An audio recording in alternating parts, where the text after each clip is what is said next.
Welcome everyone to my channel. I'm Ben. Today, we will step into a chilling case of a young woman's final walk home. A journey of less than half a mile that should have ended safely, but instead left behind haunting bloodstains on a brick wall and the unforgettable memories of two witnesses who did not realize what they were seeing. It starts quietly, the way most tragedies do, just a short walk home through a familiar neighborhood in Nantong, Jiangsu, along alleys pressed tight between low brick walls and stacked apartment blocks. The river city draws workers from all over because factories churn and jobs are plenty. So by late evening, the lanes hold the soft murmur of televisions, the clink of bowls, the faint hum of scooters settling for the night. Somewhere between the bright doorway of a hair salon and a small rental home, less than 800 meters away, about half a mile something, in that quiet snap, and a life ended with a violence so blunt and so public that two men saw it without understanding what they were seeing. Close to 2 in the morning, on the first day of a month, in 2012, the emergency line rang with the strangled sobs of a husband who had found his wife face down in the grass of a narrow lane. When officers reached the spot in Chongchuan district, the kind of borderland where the city thins into clusters of older houses, blood had pooled black in the night air. It slicked a patch of grass, sprayed across a residential wall, and streaked the ground in a broken trail that ran more than 10 meters, roughly 33 feet. The injuries were almost all to the head. There were no cuts on her body, no stab wounds, no slashes, only the finality of a skull smashed again and again. A hyoid bone in her neck, the small horseshoe of bone just below the jaw, had fractured, the kind of break that whispers of strangulation or a crushing grip from behind. Her name was Van Tin, 30 years old, a fashion design employee who cared about how she presented herself. The sort of person who dropped by the salon each week because looking put together felt like a promise she kept to her clients and to herself. Around 8:30 in the evening, her husband, Trin Phi, had called. She answered on speaker, laughing lightly with the stylist as the dryer hissed. A little after 9:40, he called again. She said she was almost done, told him to keep the yard light on. He opened the gate, left the bulb burning, stretched out on the sofa, and drifted into that light, thoughtless sleep that only happens when you believe the world will behave. At 1:10 in the morning, he woke with the cold prickle of wrongness. The door was still open, the light still on, and she was not in the house. He kicked the scooter awake and coasted into the lane, scanning the ground. 500 to 600 meters from home, roughly 1/3 of a mile, the headlight caught a smear of red on the pavement. At first, he told himself it was animal blood, a dog or a cat, hurt by a passing vehicle. But the smear widened into a ponded stain. The scooter slowed. In the grass, a pair of sandals he knew as intimately as a face. A few steps more, and there was a body with long hair, matted black, and a blouse he had watched her button that morning. Grief hollowed his voice into the phone call that would pull police from their beds. Forensics rebuilt the night by reading what the blood had written. The largest splash painted a house wall about 3 meters from where she lay. Close to 10 feet, fat droplets flung by impact. Another patch, 5 meters farther, around 16 feet, held drag marks. Arcs in the dirt, as if a body had been pulled by the hair. 5 meters beyond that, another constellation of spatter lay in grass bent flat, by weight, in her fingernails, fragments of someone else's skin and blood, the kind of tiny crescent moons you leave when you fight for air. Her jewelry remained. Her wallet was still there. Nothing taken, everything broken. The path from salon to home was a short, well-trod vein through the neighborhood. A walk of a little more than 10 minutes for 800 meters, about half a mile on an ordinary night. This was no robbery. This was something that wanted silence more than it wanted anything else. Silence, it turns out, can be forced. The hyoid fracture suggested a grip from behind, a forearm clamped across the throat, the kind of choke that collapses voice into a wet hiss. That would explain what one of the men from the neighborhood saw when he pushed open his window. Mr. Zhang lived in the house, whose wall wore the blood. After 10 in the evening, while the television's laughter faded, he heard thuds outside heavy. Spaced beats. A minute of them. He lifted the window and saw a man crouched, thick-set, hands working at something on the ground. The lane was dark. His room light washed the glass into a mirror. When the man turned his head and met Zhang's eyes, both of them held still for a handful of seconds. Then Zhang snapped. "What are you doing making noise at this hour?" The stranger startled and ran toward the mouth of the alley. Zhang locked his window. In a city where you live alone and your son works nights, you choose the safety of a wooden latch over the heroics of a confrontation in the dark. A second witness had already stood within arm's reach of the scene. Mr. Wang, who kept a small convenience counter, walked home because his child had a fever. Around a little after 10, he passed two figures on the ground. A man holding a woman who writhed but did not speak. Only a guttural, breathless sound. He asked what was wrong. The man answered in standard Mandarin, steady as a stone. "My wife is having a seizure. Do you have a vehicle? Can you help get her to a hospital?" Wang spoke in the local dialect. The man seemed to understand, but never used it in return. There was a harsh tide of spirits on his breath. Baiju, the strong, clear liquor that hangs in the air like disinfectant. Wang was in a hurry. He told the man to call the emergency number himself and went on.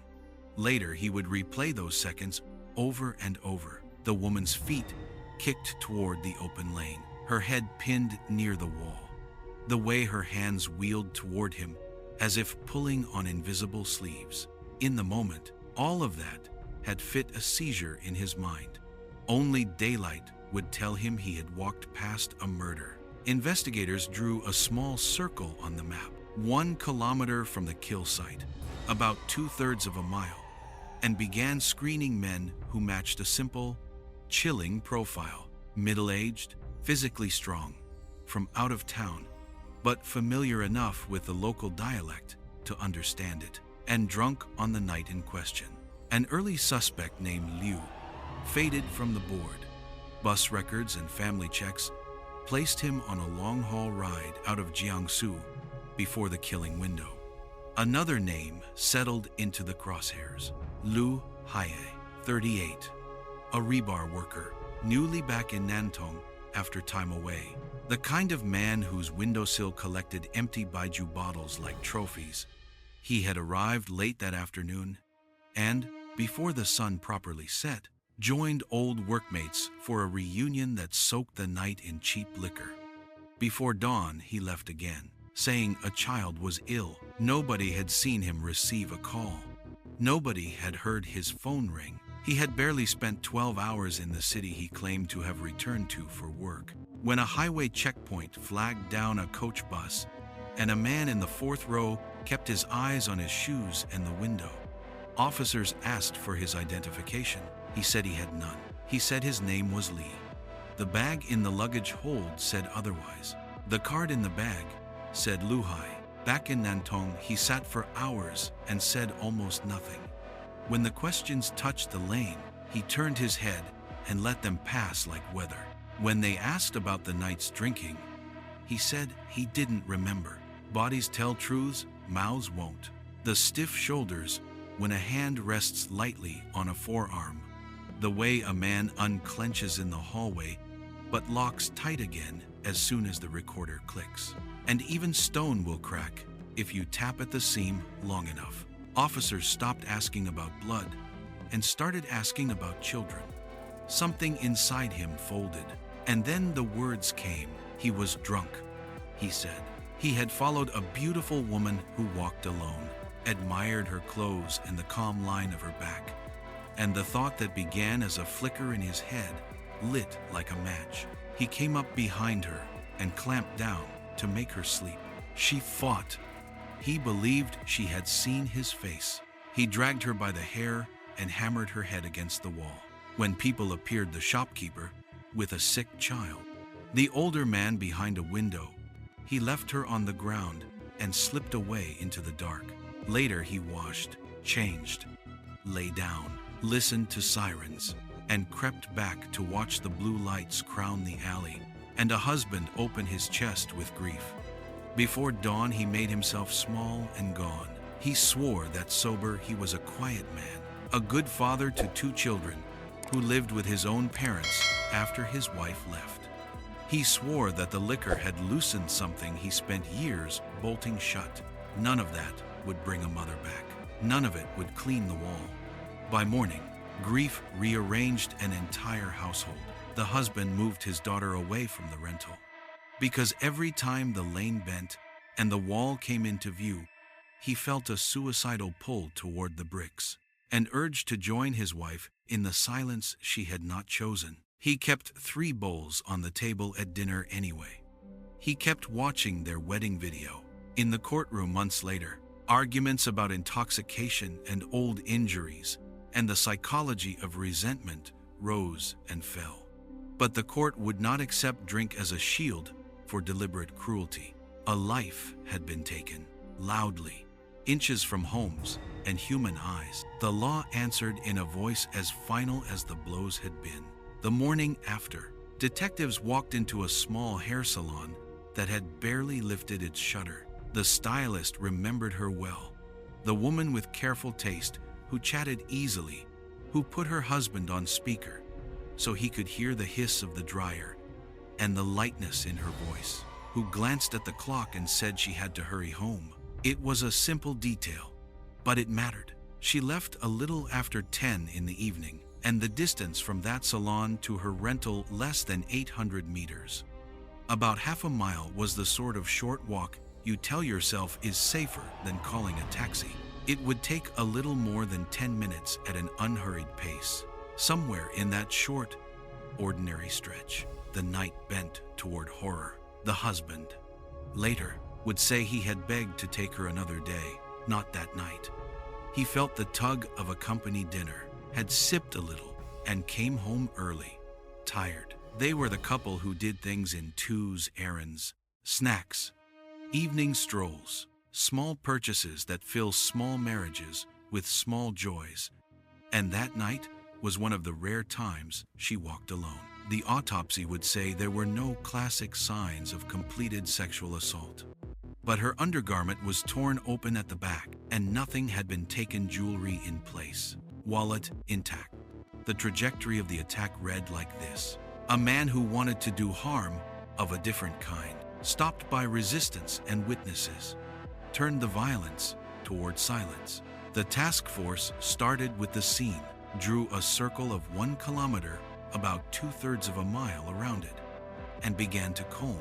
Not far from the body, a living wall wore the blood.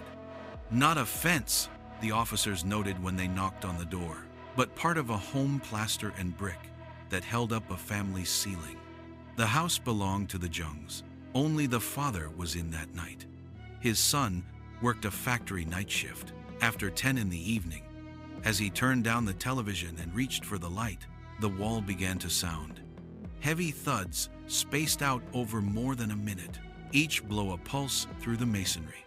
He lifted the window. The lane below was dark, and the room's lamp turned the glass into a mirror. But he could still make out the shape. A thick-set man crouched on the ground, hands busy with something he could not see. For a breath or two, they stared at each other, 4 eyes across a window grill. Jung barked what anyone would. "What are you doing making noise at this hour?" The stranger jerked, then bolted toward the mouth of the alley. Jung shut the window and slid the latch. In a city, when you are alone, sometimes survival is looking away. There were no streetlights near that bend, Zhang could not see the man's face, only the build. Robust, broad, a presence that seemed to fill the lane. He had thought, at first, of the petty crime that haunts neighborhoods, with stray dogs, electric prongs, and burlap sacks. A quick grab for meat to sell, but he had seen no sack, no motorbike, nothing that fit that story. He did what many would do. He chose the safer story and went to bed. A second witness put words to what Zhang had only sensed. Mr. Wang ran a small counter farther inside the alley and closed early because his child had a fever. A little after 10, he passed two people on the ground. A man holding a woman who writhed but did not speak, only a choked, inarticulate sound. "What's going on?" Wang asked. The man lifted his face and answered in standard Mandarin, steady and polite. "My wife is having a seizure. Do you have a vehicle? Could you help us get to a hospital?" Wang spoke in the local dialect.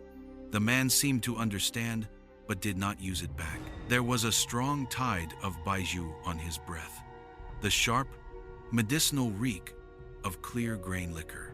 Wang was in a hurry, suggested calling the emergency number, and went on. Later, the geometry of the bodies would replay in his head. The woman's feet toward the open lane, her head pinned near the wall, her hands flicking toward him in small, helpless circles. In the dark, it had fit the story he was given. Only daylight told him another. The forensic picture braided these accounts into a single rope. 3 loci of blood tracked the struggle along the wall. The largest splash, about 3 meters close to 10 feet from the body. A second patch, roughly 5 meters farther, about 16 feet with drag marks. And a third spill 5 more meters on where grass lay pressed flat. In her throat, the hyoid bone was broken. The small horseshoe under the jaw that snaps when a forearm seals off a voice from behind. That is why, when Wang stood over them, the woman could only gurgle, could only wave her hands toward help without giving it a name. This was a choke from behind, a press into stone, a series of blows. No weapon needed, just the wall and a man who treated it like a tool. From witness words and dark hour movements, the profile took on edges. A middle-aged man with a strong build, not native to Nantong, but familiar enough with the local dialect to understand it, and very drunk on that night. He would likely leave the city quickly. 2 men had interacted with him, and fear travels faster than sirens. The search teams fanned out in that 1-kilometer circle, then beyond, and began to test lives against those contours. Where were you after 10? What did you drink? Why did you go early? One name rose from the neighborhood talk. A construction worker, surnamed Lu, a Henan native who had been in Nantong for half a year and vanished the afternoon of the killing. He fit parts of the story. He understood the dialect, but spoke Mandarin. He had borrowed wages and left with a line about family matters. Tickets and bus records told a different tale. By 7:30 in the evening, he was on a long-distance coach to Fujian. He had been sliding money to a girlfriend he met online, sneaking visits south, while his family at home knew nothing. By the time blood hit brick that night, he was already out of Jiangsu. He fell away as a suspect. Then came a man named Lu Hai, 38. Rebar work on construction sites. The kind of labor that builds bodies like tools. At a low-rent dormitory, officers found a windowsill crowded with empty bottles, baijiu, and beer. And the dust said the drinking had been recent. 6 men, the roommates said, had drunk together that night. A reunion because Lu had just returned to Nantong looking for work after years away. Odd. Then, that he arrived near dusk and left before dawn. Odder that he claimed a sick child without ever taking a call. Oddest that he left within less than 12 hours of returning to a city he said he needed. The details nested together like traps. 4 days after the murder, Investigators traced a message from Lu to an acquaintance. He was boarding a coach to a different Jiangsu city to find work. At the Suzhou bus station, they missed him by more than 30 minutes. Patrol cars took the highway. Not far from his stated destination, they flagged down a coach, climbed aboard, and met a man in the fourth row who kept his eyes on the floor and the window, hands tight in his lap. Identification, please. He had none. He said, name, Li. He said. The luggage beneath the bus argued otherwise. The card in the bag was his, Lu Hai. Back to Nantong, to a hard chair, and a clock that let its seconds fall like water on stone. For hours he said almost nothing. When questions brushed the alley, he turned his head and let them pass. When they touched drink, he said he did not remember. Bodies tell truths, mouths will not. The shoulders that lock when a hand rests lightly on a forearm. The way a man unclenches in a hallway and tightens as soon as the recorder clicks. The detectives stopped talking about blood. They started talking about children. A father who lived for two small ones, who sent money home, who smoked cheap cigarettes and bought cheap liquor because everything else went to family. This was the story he offered. When they spoke of a 9-year-old girl who would never see her mother again, his face cracked. Tears came. I am not human, he said. The room held still to see what would come next. They began by stitching the night back together. The task force overlaid the two witness accounts with what the wall and the grass had already said, and a single picture firmed up. The attack started not long after she turned off the main road into the alley. Somewhere a little more than 100 meters, in roughly 300 feet from the salon. She was seized from behind and driven into a wall. Her head met brick again and again. When the older neighbor yelled from his window, the assailant fled. That flight, too, would become a thread to pull. From these pieces, the profile sharpened. They were looking for a middle-aged man with a strong build. He could understand the local dialect, but chose to answer in standard Mandarin. He reeked of baijiu, the clear grain spirit whose smell sits in the nose like antiseptic. And because two different men had interacted with him, he would likely try to leave the city fast. Teams fanned out within a circle of 1 kilometer, about 2/3 of a mile, then pushed beyond it, matching names to this outline and testing alibis against the clock. They screened hundreds. One early favorite suspect was a construction worker surnamed Liu, a Henan native who had been in Nantong for half a year and vanished the afternoon of the murder. He fit parts of the picture. He understood the dialect, yet spoke Mandarin, and he had borrowed wages before disappearing. But ticket checks put him on a long-distance coach to Fujian at around 7:30 that evening, hours before the killing window. He fell away from the case. Another name stuck. Lu Hai, 38, rebar work on construction sites. The kind of labor that builds bodies like tools. At a low-rent dorm, a windowsill was crowded with empty bottles, beer, and a lot of baijiu, dusty only at the rims, like they had been emptied yesterday. Roommates described a small reunion that very night. 6 men, old workmates, drinking hard because Lu had just come back to Nantong to look for work. Odd that he arrived near dusk and left before dawn.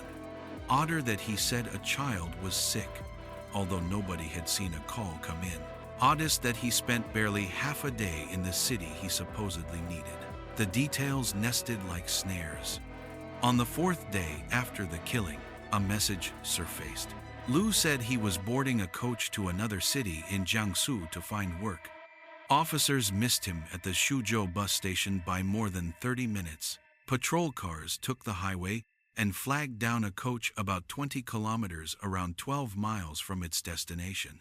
A man in the 4th row avoided their eyes, hands welded to his knees. Identification, please.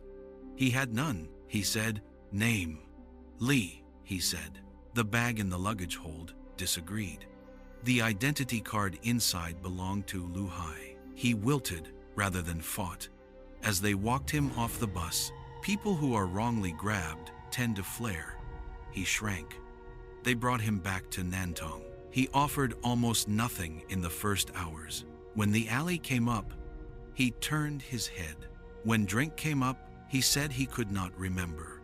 Bodies tell truths, mouths will not. The way his shoulders locked when a hand rested lightly on his forearm, the way he unclenched in the hallway and tightened again as soon as the recorder clicked.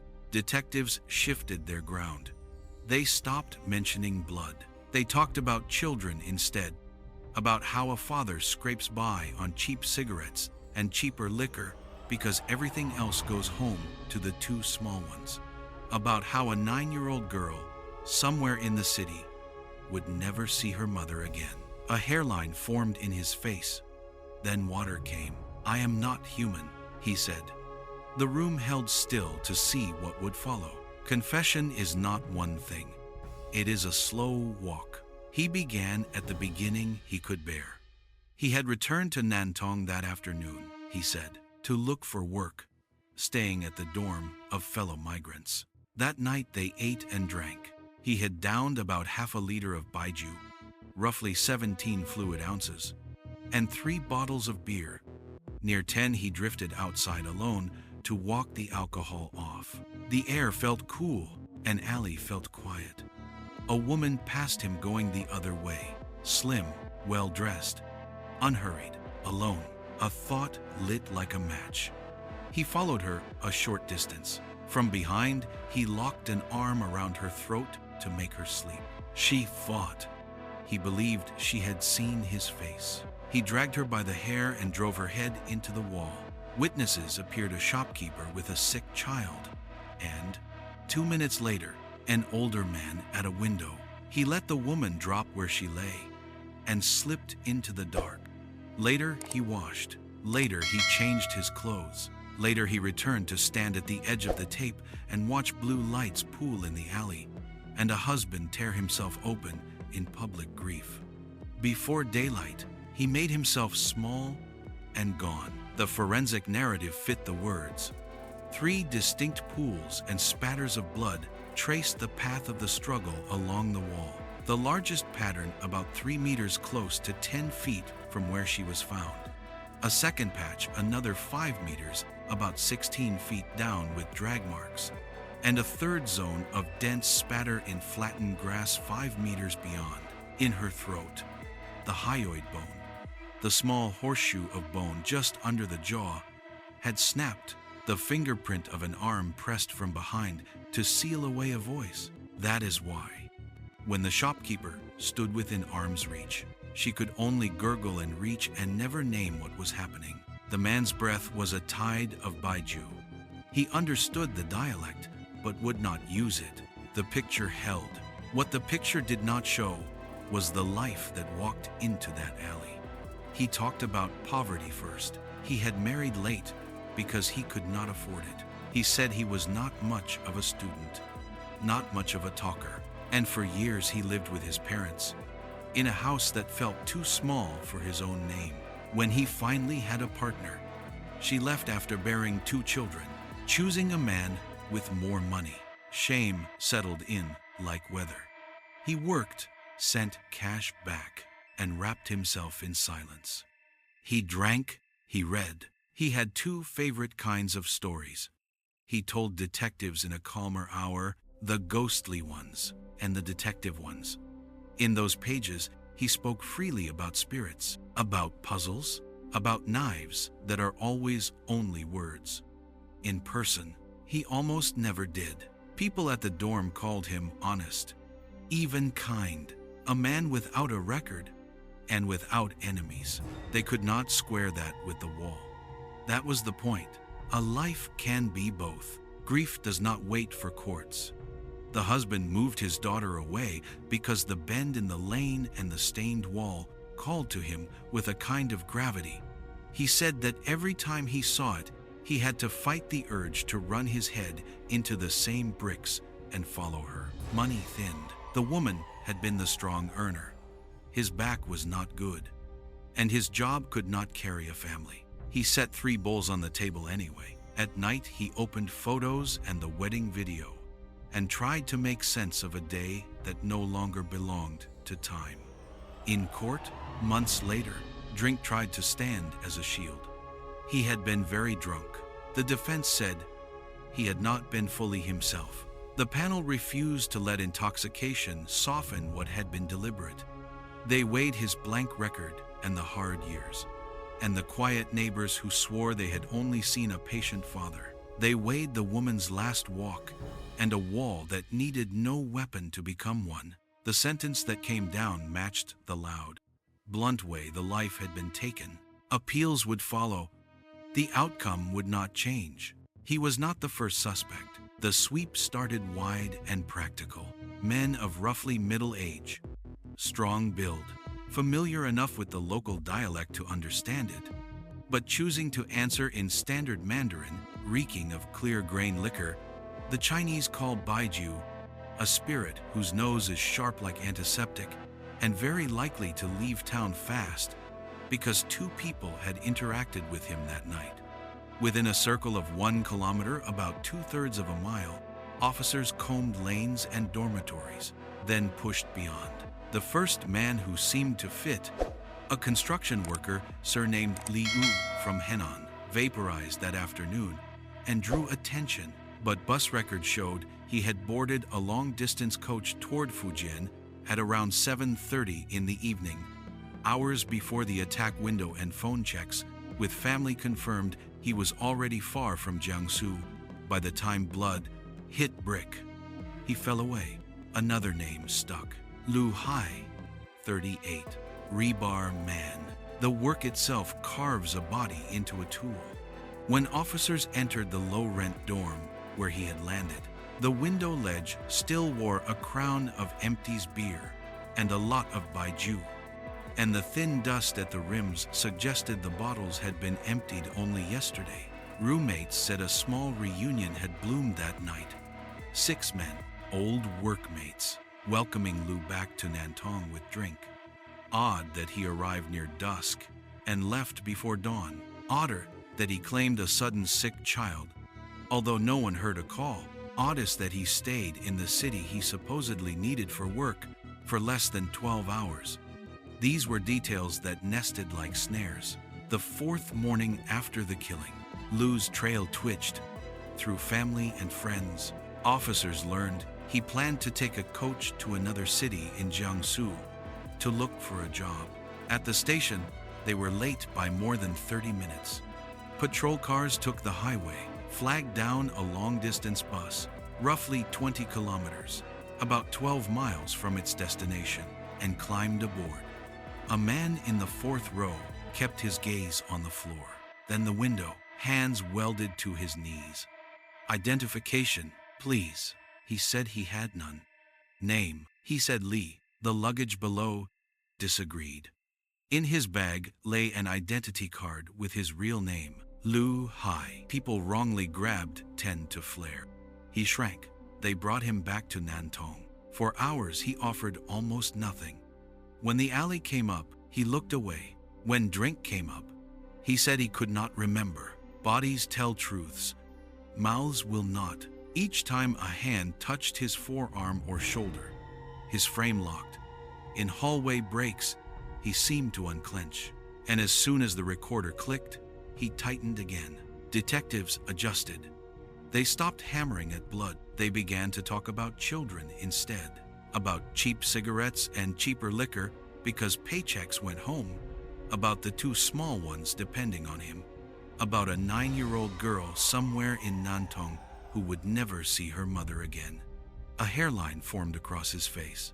Then water came. I am not human, he said. The room held still. Confession is rarely a single leap. It is a slow walk back through a night you would rather burn. He said he had returned to Nantong that afternoon to ask around for work and was staying with fellow migrants. That night they ate and drank. He downed about half a liter of baijiu, roughly 17 fluid ounces and 3 bottles of beer. Near 10, he drifted out alone to walk off the alcohol. The air felt cool. An alley felt quiet. A woman passed him going the other way, slim, well-dressed, unhurried, alone. A thought lit like a match. He followed a short distance. From behind, he locked an arm around her throat to make her sleep. She fought. He believed she had seen his face. He dragged her by the hair and drove her head into a wall. A shopkeeper passed, asked questions. The man answered politely in standard Mandarin that his wife was seizing. Minutes later, an older neighbor opened a window, barked, and the attacker bolted into the dark. Later, Lu would wash.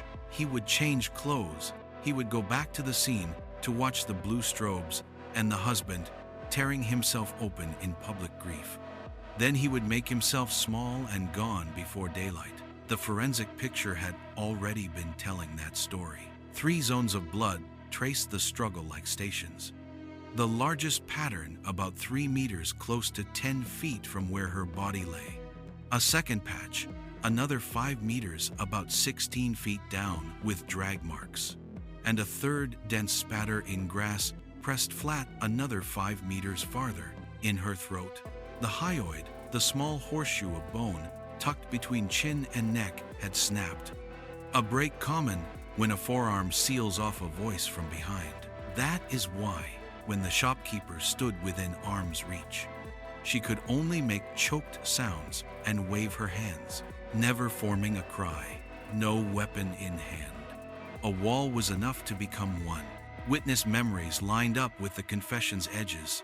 The neighbor at the window had not seen a face. There were no streetlights on that bend, but he had seen a broad, powerful shape and heard the slow, sick rhythm of impact through his home's masonry. He kept the latch slid. In a city, being alone sometimes teaches you to survive by looking away. The shopkeeper smelled the tide of Baiju and heard the flat calm of standard Mandarin, not the local dialect he had used. He was in a hurry, his child had a fever, and he believed the story he was given. Only daylight told him another. In the hours after Lu's arrest, technicians lifted his DNA and fingerprints to compare with the biological traces found beneath the victim's nails. The lab work would be slow language. The body had already spoken faster. Still, officers walked both paths, the quiet math of the lab and the human path of interview and empathy. The latter cracked first. The why never lands clean. Lu spoke about poverty with the dull cadence of habit. He had married late. He was not much of a talker. Years collapsed into the same narrow rooms, the same plaster flaking off in seasons of damp air. He said his wife had left after bearing 2 children, choosing a man with more money. Shame settled like weather. He read ghost stories and detective fiction, the kinds where knives live only on paper. He drank, he worked. People in the dorm called him honest, even kind. A quiet father who sent money home. They could not square that with the wall. A life can hold both truths until one finally crushes the other. On paper, the outline of the night looked almost banal. A short walk home of less than 800 meters. About half a mile around 10 in the evening, a woman who had just finished her hair, speaking to her husband on speaker and laughing. A city lane with no streetlight. A wall that belonged not to a fence, but to a family's house. In that ordinariness lay the cruelty. No special weapon, only hands and brick. No careful plan, only a drunk impulse that hardened into murder when resistance and witnesses intervened. The husband would later say he usually walked with her. It was one of the rare nights she walked alone. For a channel like ours with an international audience, 2 cultural notes matter. First, Baiju. It is a clear-grained spirit, common at work, dinners, and reunions. Its alcohol content is high, and its scent is unmistakable once you know it. Second, dorm life for migrant workers in coastal China. Rooms crowded, wages wired home, social ties tight and practical. When an old friend returns, A small banquet is assembled from whatever the wallet allows. Bottles stack up on windowsills. The talk runs late. These textures do not excuse a crime. They only explain the stage on which it played. In the end, the thread that detectives pulled was not clever at all. It was human. Men who had drunk with Lou watched him leave too soon. Parents back home said the sick child was a lie. A bus manifest listed a name that did not match the face. A bag under the coach carried an identity card that did. The blood on the wall matched the words in the room. The case turned not on a rare trace, but on ordinary promises broken by fear. The next chapter would move from the interview table to the courtroom, where alcohol would try to stand as a shield, and the panel would decide whether intention can be erased by intoxication. That is a legal question. What we have, for now, is the night itself, stitched together from the wall, the grass, and two men who accidentally became guardians of a stranger's last minutes. He rode back to Nantong without making a sound. On the highway shoulder, where the coach had been pulled over about 20 kilometers, roughly 12 miles. From its destination, he had given a borrowed surname and empty hands. The bag in the hold, not his mouth, supplied the truth. A thin blanket, cheap cold medicine, and an identity card that named him for who he was. People wrongly grabbed tend to flare. He shrank, eyes falling to the aisle, then to the window, then to his knees, as if the right angle of his body could make him smaller than paperwork. By the time the convoy turned off the expressway, the officers had decided that silence was a form of speech. At headquarters, he stayed inside himself. Quick questions on the ride had drawn nothing. 4 hours in an interview room drew the same. A man who said he was tired, who said his head hurt, who asked to rest, who watched each question pass and let it fall. It was like questioning a locked door. Technicians worked around the quiet, lifting fingerprints and taking a DNA swab to test against the biological traces gathered from beneath the victim's nails. The math would be slow. The room, they hoped, would move first. They tried the straight line.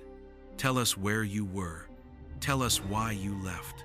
Tell us who you called. And he met it with circles. I did nothing wrong, he said. Why are you trying to pin this on me? If I speak, you will twist it.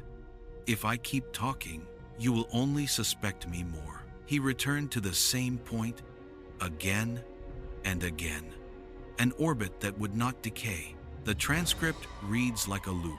Question, deflection, complaint, refusal to write, refusal to remember. It was combative without heat, like a man arguing from behind glass.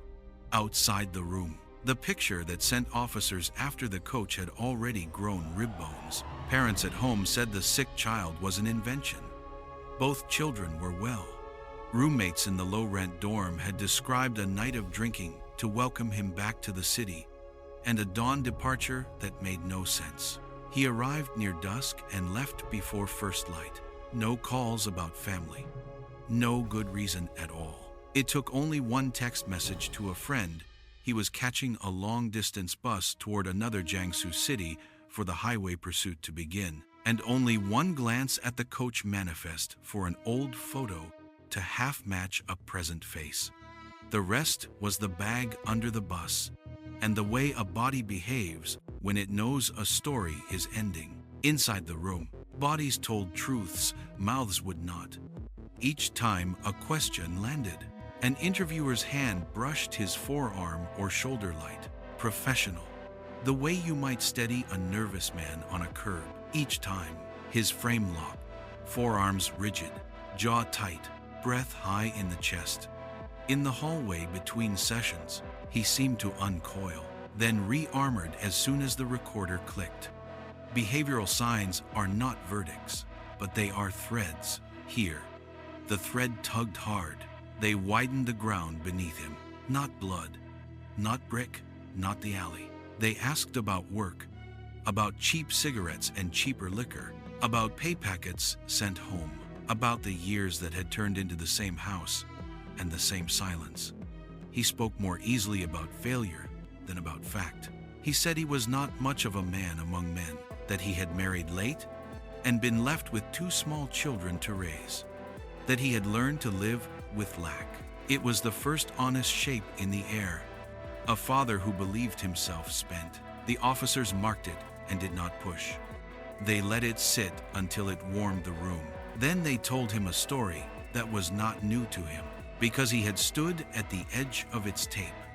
A woman who lived less than 800 meters, about half a mile from the salon, had left a little after 10 in the evening, laughed on speaker with her husband, and walked into a lane without a streetlight.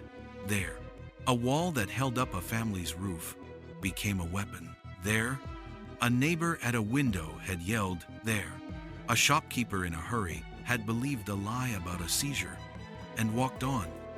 There, a husband later found hair glued with blood in grass, and his wife already cold. The officers told it without heat. They let the weight come from the ordinary. He listened. He did not look away. They did not ask if he was a monster. They asked if he was a father. They said a 9-year-old would now grow without a mother. They said the shape of the city had changed for a single child, that a corner of a lane had become a thing she would never cross again. He tried to speak and did not. Water rose to the rim of his eyes and stayed. When he finally moved, it was with a sentence that had no subject, only a verdict on himself. "I am not human." The room, which had kept still for hours, stayed still a little longer. The recorder kept spinning.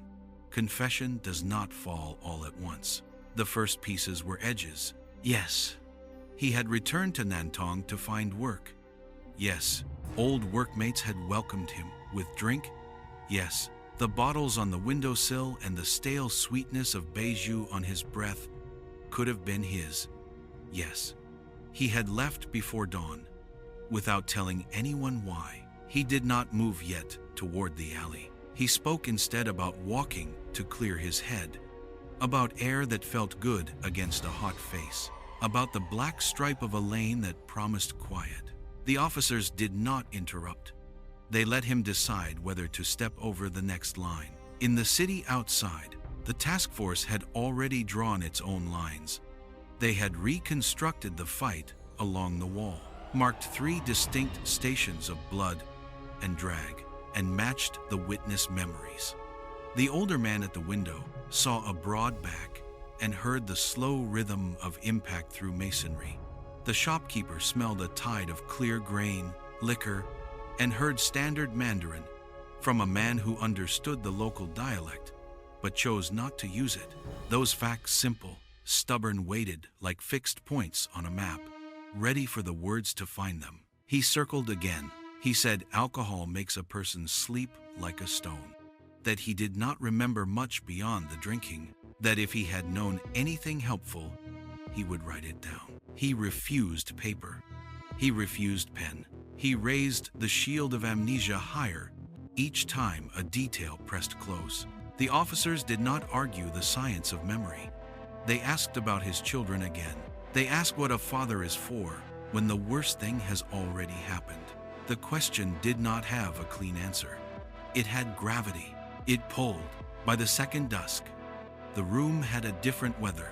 He talked about the way shame settles, about rooms that feel smaller at night, about the kind of reading a man does when money fails to grow. Ghost stories, detective stories, puzzles that let you pretend that cause and effect can be put back in order by a name. He said very little about himself that could be used in court. He said a great deal that could be used to reach him. The officers chose to reach.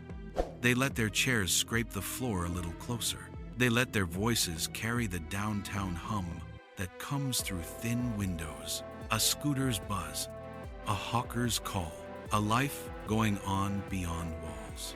He wept without noise. The thread they had been pulling did not snap. It drew him toward the map on the table. It drew him toward the fixed points. It drew him toward the wall, backstopping the room. The lab kept moving.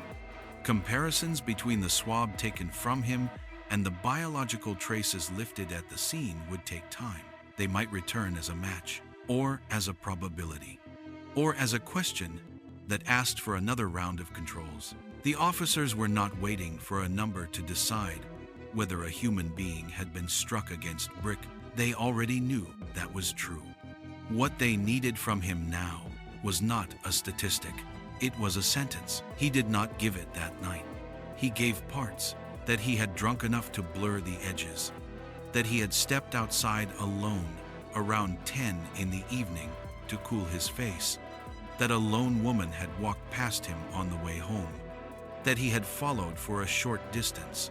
That panic feels like a hand at your own throat when someone else sees your face. The officers did not write adjectives next to those admissions. They wrote times, distances, less than 800 meters from salon to home, a little more than 10 minutes on foot, a lane with no streetlight, and the way a bad impulse hardens into worse when witnesses appear.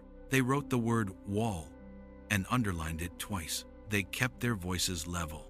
They kept the story moving in the only direction a map allows. By the time the clock on the recorder clicked past another hour, the room had the soft air of something that had already happened.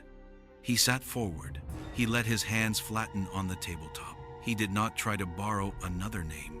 He did not try to make himself smaller than the chair. The officers watched the change with the stillness of people who know that a point once passed does not arrive twice. Outside, Nantong went on being a city where people tuck children in and shut gates and leave porch lights burning for the walk home. Inside, a man measured the weight of a line he was about to cross. He did not step over it yet. He looked at the map. He touched, with one fingertip, the place where the alley turned, and then he spoke about walking. He did not break because of the wall or the blood. He broke at the word child. For hours, he had been a closed door, arms locked, jaw tight, breath riding high in the chest. Each time an interviewer's hand brushed his forearm or shoulder, the frame stiffened like cable. In the short breaks between sessions, he seemed to soften, then armored up again. The moment the recorder clicked, that touch was not random. It was a technique to read bodies when mouths refuse. Here, the tells were loud, so they stopped circling the alley. They widened the ground beneath him. Work that never paid enough. Cheap cigarettes, cheaper liquor, and the arithmetic of sending most of a paycheck home while two small mouths still went wanting. He spoke easier there. 38 years, he said, could be summarized by one word: failure. His wife had left when the youngest was only a few months old. What kept him alive were the children. That was the living part of him. The residue of decency still left. The officers marked it. Then they pressed softly. Let me tell you a story. One of them said, only recently, on the night of the first day of the month, a gentle woman was walking home. She never arrived. She left behind a little girl, 9 years old. They did not accuse him. They set a child in the middle of the room and waited to see if he would look away. He did not. His face folded. He bent to the tabletop, wiped at his eyes, and whispered, I am not human. The sentence had no subject. It was a verdict, and it was the first true one of the night. Shame does not confess clean. It walks back through a night in pieces. He began with the practical. That afternoon, he had returned to Nantong to ask around for work, crashing in a low-rent dorm with fellow migrants. Old workmates gathered. Reunions in such rooms grow out of thin wallets and thick bottles. They bought meat, beer, and baijiu, the clear-grained spirit, whose scent is sharp. Once learned, he drank about 1/2 liter of baijiu and 3 beers. Around 10 in the evening, hot-faced and unsteady, he stepped out alone to walk off the alcohol. He liked the cool air. He liked the quiet promise of a dark lane. A woman came the other way, slim, fashionable, unhurried. Alone, he followed for what he remembered as 2 to 3 dozen meters, about 65 to 100 feet. When the bend grew darker, there were no streetlights there. He closed the distance from behind and locked an arm across her throat to make her sleep. The grip crushed the tiny horseshoe of bone at the throat, the hyoid. So when a shopkeeper paused to ask, the woman could only move her hands and shape useless sounds. He answered calmly, in standard Mandarin, that his wife was seizing and needed a ride. The shopkeeper, in a hurry to reach a feverish child, believed him and walked on. He dragged her by the hair. He drove her head into a family's outer wall, 3 meters from where her body would be found, about 10 feet, then hauled her farther. Blood marked the stations of the fight. A heavy fan of spray on the wall, a patch 5 meters down with drag marks about 16 feet, and another 5 meters on. Dents scatter across flattened grass. The alley was ordinary architecture turned into a weapon. There was no prepared tool. Brick was enough. An older neighbor opened a window at the sound of slow, heavy blows coming through masonry. The man at the wall froze and stared up. 4 eyes held for a few seconds. The neighbor barked a warning, and the attacker ran toward the mouth of the lane. Later, the neighbor would say the night was too dark for a face. He read the man as large, strong, not local. Fear and caution made him close the latch rather than step outside. He was alone at home, and his son was on a night shift. Survival sometimes means looking away. Back in the room, he spoke about panic, the way a man talks about a hand at his own throat. She had struggled hard. He was sure she had seen his face. What began as a vile impulse had hardened into murder when resistance and witnesses appeared. He admitted the sequence plainly. Choke from behind, bone breaks, head to wall, hair in fist, dragging. A flight into dark. When the window opened, he did not try to dress it with words like accident. He said he ran. Then came the part that does not fit in clean outlines. He went back. Near 2 in the morning, 2 hours after he had laid on a bed and failed to sleep, sirens traced the lanes. He sat up, dressed, and walked toward the blue lights to look. He saw a husband fall apart in public, and tape, and many officers.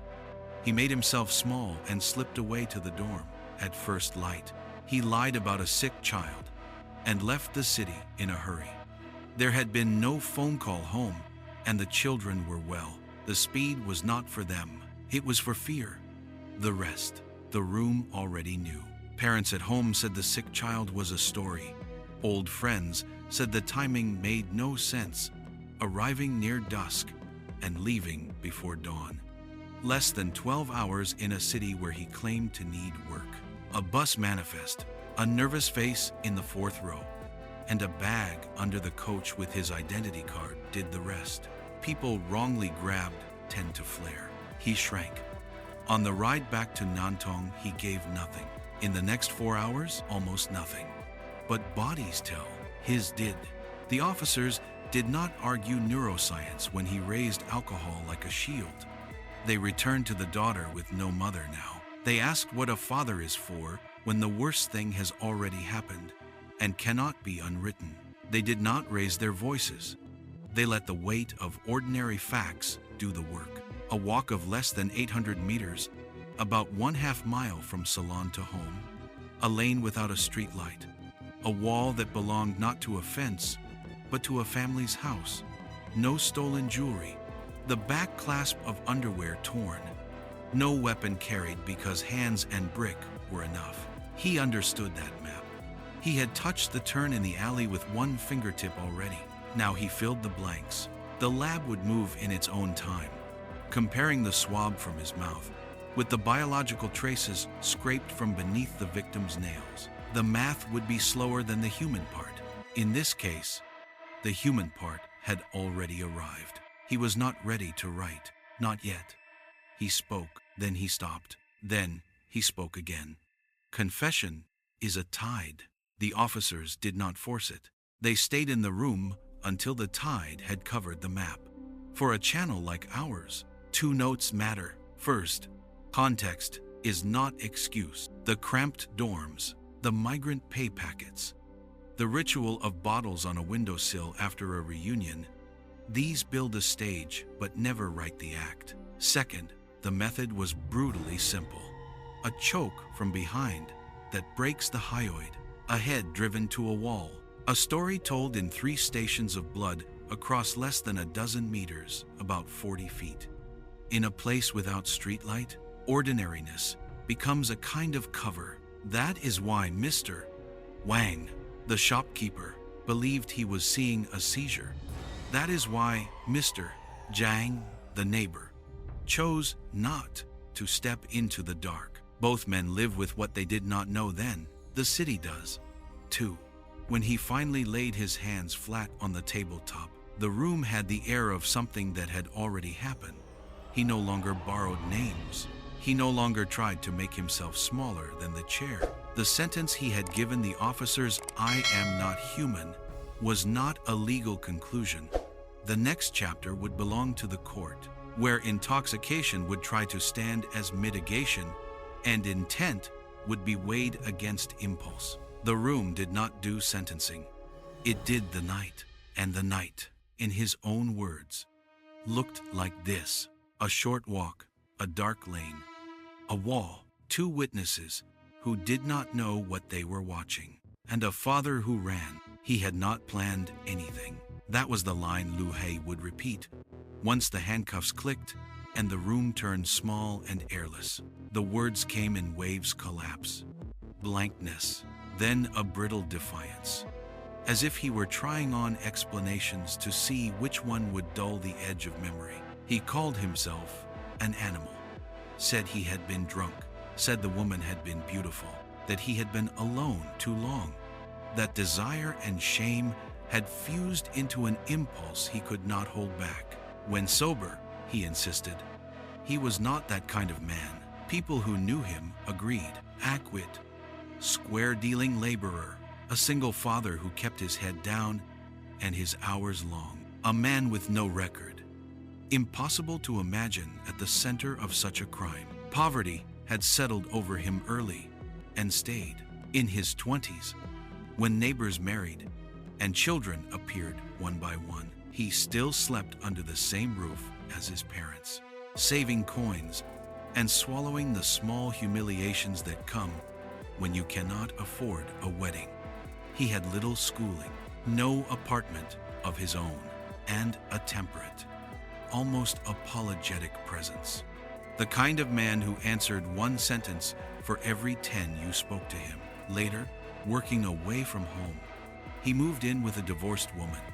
They registered the marriage without ceremony or bride price. She bore him 2 children, then left for a richer man, abandoning the little ones to him. The wound calcified. He turned inward, drank more, spoke less. When he did talk, he brightened only for stories, supernatural pulp, and detective fiction, whole nights vanishing as he argued about ghosts, swordsmen, and perfect crimes, as if they were blueprints for making sense of the world. Detectives, trained to test the body as well as the mind, found the thin seams in his armor. They kept their questions dry and their faces still. During breaks, they slouched into small talk, then let the subject drift toward his children. He said life had been a long failure, that the only reason he still rose for work was those 2 kids, that he had fed them as best he could on cheap cigarettes and cheaper liquor, sending most of his pay back to his parents to help raise them. The interrogator nodded and, softly, told him a different story of a kind woman who never made it home, and of the 9-year-old girl she left behind. The names were not spoken. They did not need to be. Lou's shoulders locked. His face fell, and in a voice rubbed almost colorless, he muttered that he was not human.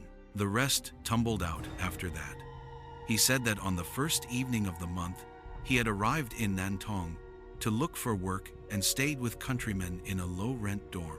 There was a small welcome feast, white liquor, beer, meat, and by late night, he had staggered into the alley for air. He noticed a slim woman walking alone, well-dressed, moving with purpose. He followed at a distance, in a dark stretch. He rushed from behind and grappled her, meaning, he told them, to make her faint, to take what he wanted. Once she was limp, she fought hard. He decided she had seen his face. He broke the hyoid with an arm across her throat, dragged her by the hair, and smashed her head against a wall. Again and again. No weapon, just hands and brick, and the kind of strength born from years of rebar and concrete. Footsteps came, a shopkeeper, then the shout of an older man at a window. He lied that his wife was having a seizure. The shopkeeper, in the dark, believed him and hurried on home. And then Lou fled. Back at the dorm, he scrubbed, changed the bloodied clothes, lay down, and did not sleep. Sirens combed the maze of lanes. Fear climbed his spine like cold fingers. Near dawn, he slipped out to the scene, saw police tape and a man sobbing the husband, and ran. Before the city woke, he was already planning departure. Within less than half a day, he came and went from Nantong, spinning a lie about a sick child as cover. On the road, when officers stopped a long-distance bus and checked IDs, he ducked his eyes, claimed to have no papers, stammered a false surname. They found his card in the bag anyway. He did not rage about mistaken identity. He wilted. By the time they brought him back, he was a man trying to hold his breath under a wave he knew would break. And beyond the tape, a home emptied out. After the murder, the husband moved with his daughter. He could not walk that alley again. The stained wall, the iron smell each glance pitched him toward a thought he admitted out loud.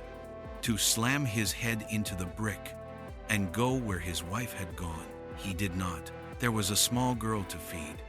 Money had always been tight. Now it was tighter. His back had been injured badly years before. He could no longer lift for long hours, and his wages barely covered food. His wife had been the main earner, the person who made school fees, little weekend treats, and small household upgrades possible.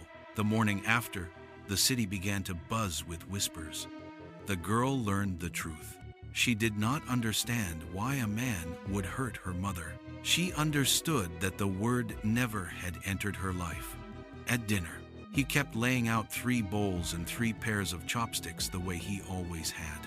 At night, he opened the laptop and watched the videos again.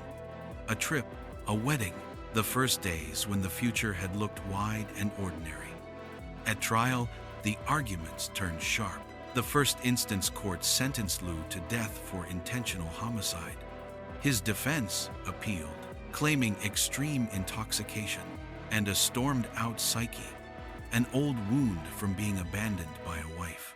The village gossip, the jeers at a man judged not good enough, had bent his control, if not broken it.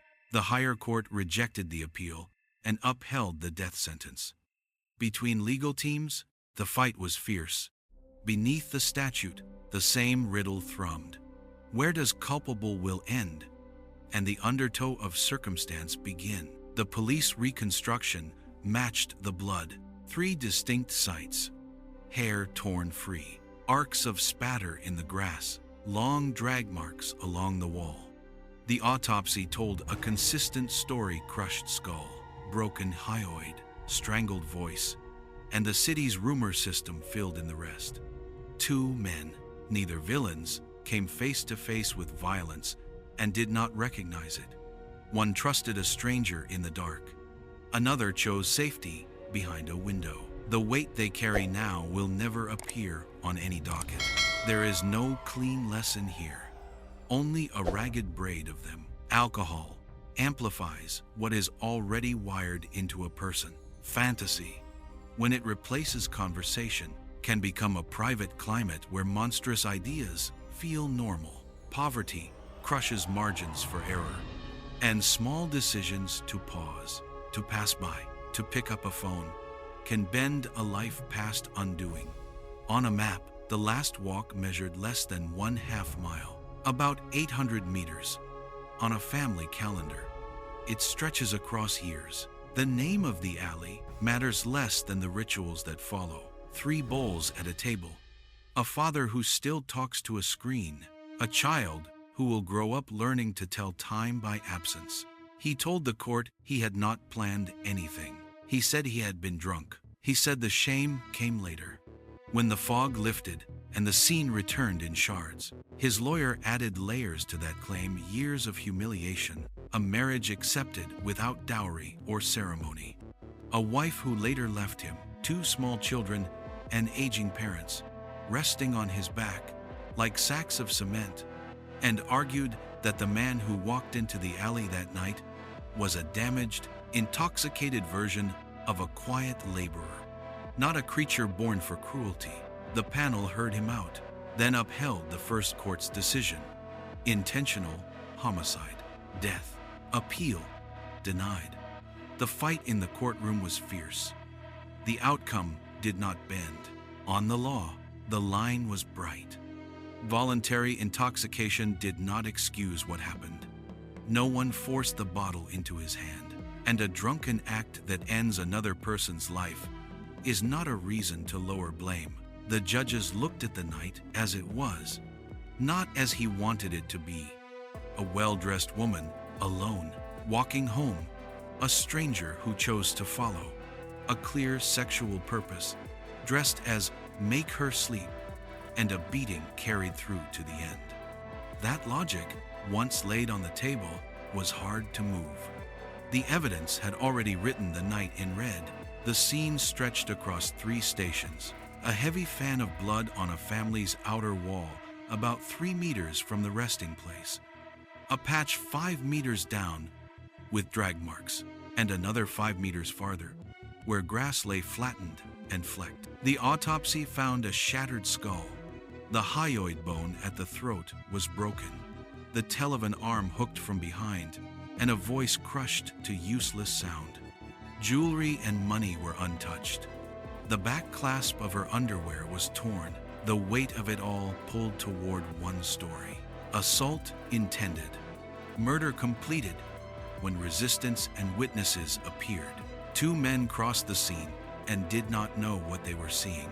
An older neighbor, hearing the slow, heavy blows through his wall, opened a window. In the dark, he read only size and strength and the spike of threat. Alone at home, he chose safety and closed the latch. A shopkeeper, hurrying to a feverish child, paused at the sight of a man cradling a restless woman who could not shape a word. The stranger, calm, asked for a ride to the hospital and called her his wife. The shopkeeper, breathing the sharp-grained scent of white liquor on the man, and hearing local words answered in polished Mandarin, believed the seizure story and moved on. That is how violence can look like ordinary life at night. By then, the city had its first map. A woman left a salon a little after 10 at night, happy with her hair, and set out on a path of less than 800 meters, about 1/2 mile from Neon to home. She did not arrive. Near 2 in the morning, her husband found her in the grass by the wall and called the police, and the district woke to tape, flashlights, and the iron smell of blood. The case began with a distance short enough to see across. The suspect's life, when the officers pulled at it, had the dull color of long work and small pay. He had come back to the city that afternoon looking for a job, drank white liquor and beer with old co-workers, then stumbled into the lanes for air.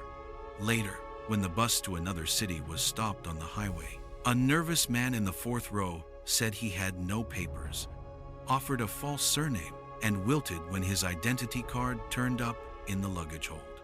In the station, he was a locked door.